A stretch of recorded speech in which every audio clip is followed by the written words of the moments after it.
Good morning. Today I will going to speak about my work that's called Biomass and Carbon Equations of Retrophyllum rospigliosi in the Colombian Andean area.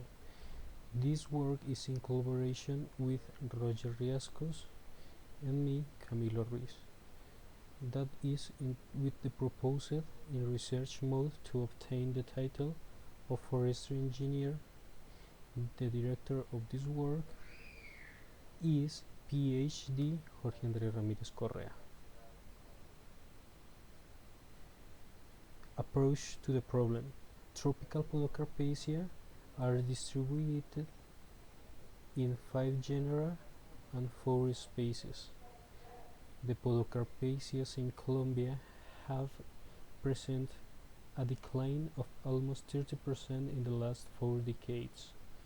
Retrophyllum rospigliosi has been widely harvested for timber production for joinery and construction, and this is indexed in the Red Book of Plants of Colombia as near threatened. The threat of Retrophyllum rospigliosi involves establishing reforestation and restoration programs in order to ensure their permanence. Aerial and underground biomass determine the productivity of the species and contribution in terms of carbon sequestration to climate change mitigation. The generation of allometric equations is required to estimate biomass, not destructivity. Justification. In order to guarantee the permanence of Retrophyllum rospigliosi, it is necessary to develop restoration programs that include these species. Allometric equations must be established to predict the volume and biomass, aerial and underground, of the species. It is estimated that approximately 50% of total biomass is composed of carbon, of which 18% on average is located on root structures. Overall objective: establish allometric equations for the estimation of biomass, then aerial and underground, and carbon content of the Retrophyllum rospigliosi species in plantation of the Colombian Andean area. Specific objectives: determine height diameter at chest height, volume and basal area per tree and per hectare of Retrophyllum rospigliosi. Generate allometric equations to estimate the aerial and underground biomass in the species Retrophyllum rospigliosi, establishing the average amount of carbon in aerial plant tissue like chaff, branch and leaves, and underground thin and thick roots in Retrophyllum rospigliosi plantations. Frame of reference. At first, the location. The study will be carried out in a plantation of Retrophyllum rospigliosi established in 1995 by la Federación Nacional de Cafeteros and Smurfit Kappa Cartón de Colombia. The plantation is located to the west of the department of Cauca, municipality of El Tambo, Colombia, at an altitude of approximately 75 meters above sea level. The average annual rainfall is 22.55 millimeters, with a bimodal distribution regime, with less rainfall between the months of June and September. The average temperature is 19 degrees Celsius. Theoretical framework. Podocarpaceae family. Podocarpaceae are widely distributed in tropical and subtropical forests around the world. The family consists of 70 genera and approximately 170 species distributed in both hemispheres. The Podocarpaceae in Colombia are known for their three genera, Rhumnopithis, Podocarpus, and Retrophyllum rospigliosi. These species can be found in the western, central, and eastern mountain range of the Colombian Andes.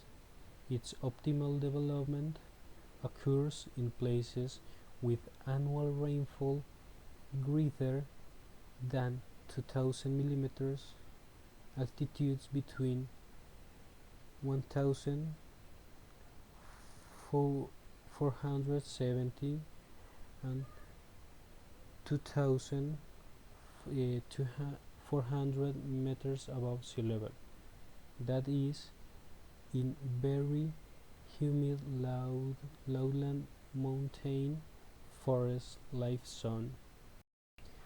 Aerial biomass. It is the amount of organic matter in the tree located on the ground. This includes leaves, branch, main trunk, and bark. Underground biomass. It is the total amount of organic matter present in the trees below ground.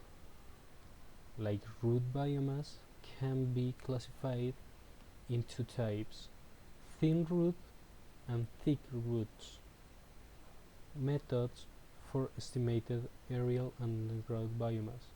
It consists of cutting the tree and weeding the biomass directly, then determine its dry weight. Historical framework. Studies of Retrophyllum rospigliosi in Colombia. In Colombia, the following studies have been carried out with the species. At the first, Protocolos de propagación y estudios silviculturales for Marin Vélez, 1998, Cueva et al. 2013, Cueva and Trujillo 2016.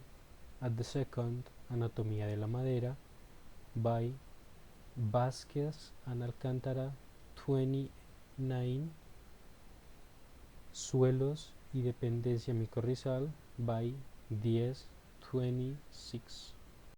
Biomass and carbon capture studies. Forest ecosystems are temporally carbon reservoirs. In Colombia, the following studies on biomass quantification and carbon sequestration have been carried out. Biomasa y captura de carbono en plantaciones de pino pátula by Lopera et al. 2003. Ecuaciones de biomasa en bosques sucesionales y maduros tropicales de Colombia by Sierra et al. 2001. Inter alia.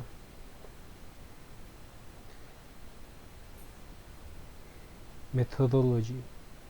Biomass estimation.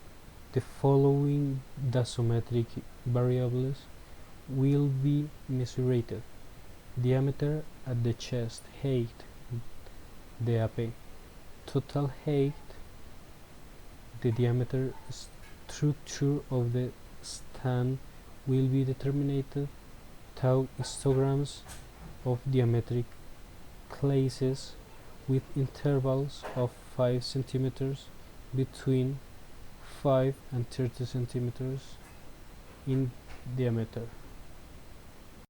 Field activities. First, aerial biomass. At the first, we will going to cut the tree before tree measurements and cut up. In this part, we will going to separate all the leaves from the branch and separate the trunk in 10 parts. Before of this, we will going to take the weight of all these parts in the field. For root biomass, we take the area and eliminate this area, and for the fine roots we will going to use cylinders every 30 centimeters, and for the thick roots we will going to separate from the ground manually. Laboratory activities. The temperature of the drying chamber must be at 105 degrees Celsius for all categories of samples. Of a minimal of 3 controls will be weighed every day until the weight is stabilized. For fine roots, we'll generally need the same drying time as the leaves. From drying the thin roots, the time equivalent of those of the branch will be necessary. For the stump, the same process should be followed as for the slices of the trunk. Data processing. Aerial and underground biomass will be treated independently and together to assess total biomass. For statistical analysis, we will going to use software R. Carbon content. To determine the carbon content present in the plant tissues of Retrophyllum rospigliosi, a sample of thin and thick leaves, branch, shaft, and roots will be taken from each of the trees that lie down. The samples will be sent to the laboratory of the analysis services located in the Centro Internacional de Agricultura Tropical, CIAT. Schedule of activities and budget. At the first, the schedule of activities. In this part, we will going to determine the duration of the project is 10 months approximately, and for the budget we estimate the total cost in 60 millions. Thank you for the attention.